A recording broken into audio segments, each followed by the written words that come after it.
What's up guys, I'm Andy from 1A Auto. In this video I'm going to show you how to remove this overhead console on this 2010 Toyota Rav4.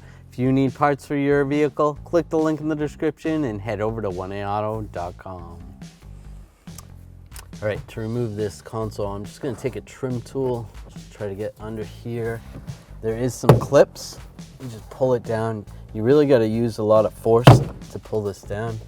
There's these pins that hold it in. Once you get it started, then you can grab it, pull it down the rest of the way. Sometimes those clips get stuck in there. And the connector is right here. Just push down on the lock tab and slide it out. There's the overhead console.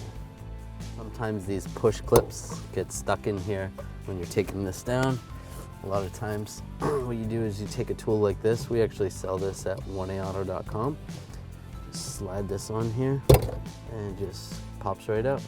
It's really easy. So then we can reinstall this clip right here. Take the connector, slide that in. You can test the lights before you put it back up. Just make sure that's working. That works perfect. Slide it in position and just lock it in place. Thanks for watching. Visit 1aauto.com for quality auto parts shipped to your door, the place for DIY auto repair. And if you enjoyed this video, please click the subscribe button.